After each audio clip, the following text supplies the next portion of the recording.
some other questions about the NBA. Any regrets on not winning a championship ring? No. This comes from Henry Gutierrez. No. I think I played in the best situation anybody could ever play. I played against great ball players that anybody can ever play. I wouldn't change that for the world. You know, getting the ring and substituting that for playing against these guys and bringing joy to people. You don't have to work to come in and just hoop and holler and interact with them out there on the court. And no, I wouldn't change that for the ring at all. I enjoyed myself tremendously. I enjoyed the crowd tremendously. I enjoyed the fans tremendously, and I would not change that for nothing. So here's a tougher question. This is kind of along the same lines, an NBA question. What was your favorite year or your favorite team in the NBA? Man, that's a good question. I mean, I don't have a favorite. I have a bunch of favorites. You know, playing with the Warriors with Ron TMC that year.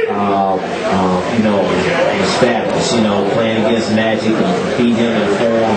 You know, that's just priceless. You know, and then playing with the Heat, Game 7 on NBC. You know, against the Knicks after a fight, people get thrown out.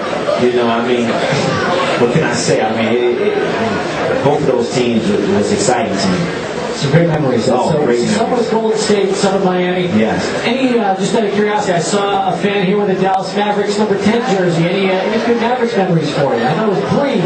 It was real brief. It was real brief. I wanted to say that, and I wanted to try to help them, you know, because they got the ingredients. They had the ingredients with Steve Nash and Dirk Nowitzki and Michael Finley, and I thought, you know, we were going to do a lot of things and go far in the playoffs.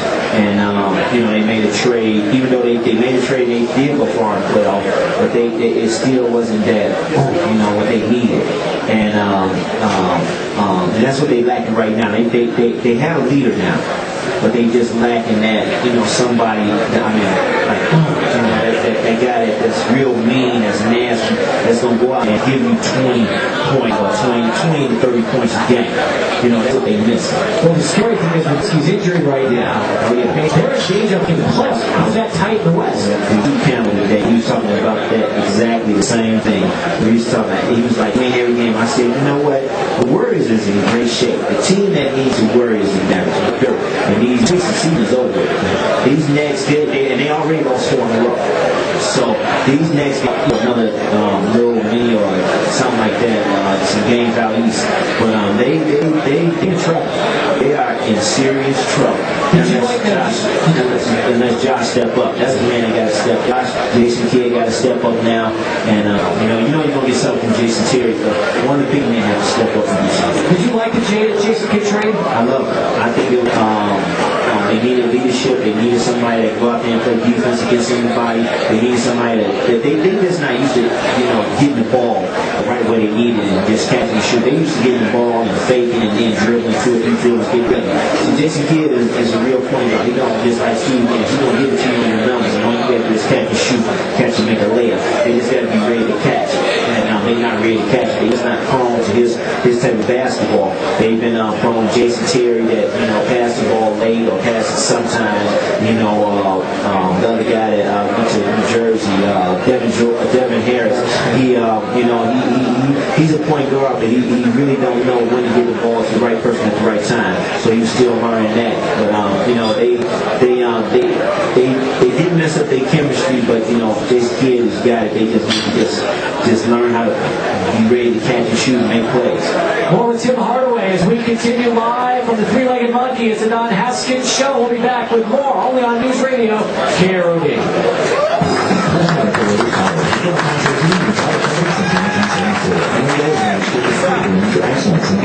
Didn't realize just how this match goes. I did not realize it.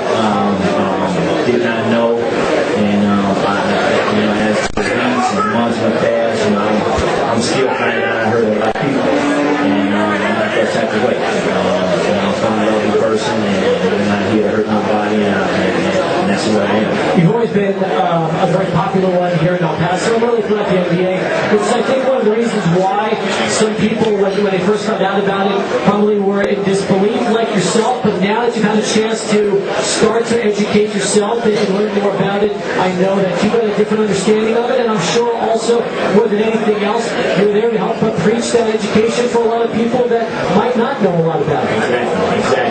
Anybody, you want to get more educated on it, please go to a sensitive, not sensitive, but get activists in all the place and get more educated on it, because it's a lot more out here than a lot of people would know. And there's a lot more going on out here than people don't know about. And this is, it's tough to talk about, but it's real.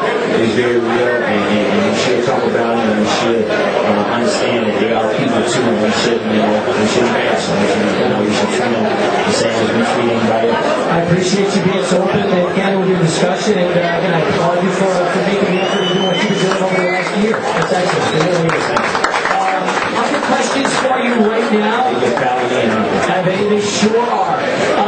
Okay, here's an interesting one. I like this from Darren, and Darren writes, Tim, would you consider opening one of your wings businesses here in El Paso, since you do have Hardaway's House of Wings in Miami? Yeah, I got a lot of free time with my hands down. I'm looking at a lot of places, and I was driving up and down Mesa by the school, and I was at the school today, and it was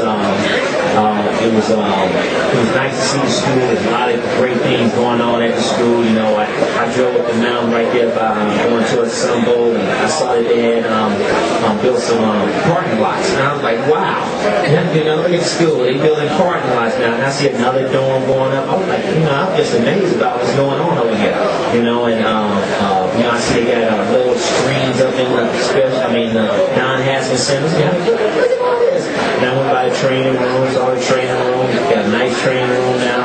So, I want to come back, and I want to put them on House of Wings there. A man here was talking to my left. We was talking, and we was talking exactly about that. Beto is somebody who I'm sure is, he's very close with the Bear. Right, exactly. I'm just curious, how many flavors are there at Hardaway's House of Wings? 40 flavors at Hardaway's House of Wings. We got 40 flavors. We got barbecue, we got jerk, we have cheese, chicken, we got all types of chicken. What's your favorite flavor? My favorite flavor is barbecue chicken. Just simple as that. Barbecue spicy barbecue. Okay. Yeah. 40 flavors. We got lemon, pepper, we got it all. Very nice. And the most popular one is lemon pepper. Lemon pepper? Lemon pepper, yeah. Yes, garlic parmesan too? Yes, we do. Yes, we got it, but I can't deal with garlic. A little bit too much. All right. Another interesting question. This is fun because when you were in your first couple of years with the Golden State Warriors, used to come back and you conducted basketball camps in those years. So we have a question. Are you coming back to El Paso anytime in the future to conduct any basketball camps like you had done years ago? Well, it's been since I stopped doing camps, there's been a lot of people wanting me to do camps back in Chicago and back here in El Paso. So we talking, but it has to be right. I can't come down here and do nothing halfway. It has to be right. I have to have the right people in place to get it done. And that's what we're doing. I'm not going to say it's going to happen this summer. It might happen in the near future, but we're still working on it. Here's a question from Ruben Ramirez. Tim, who was your favorite photographer during your time when you were in El Paso? Ruben Ramirez. That's a trick question. That is a trick question. Kind of like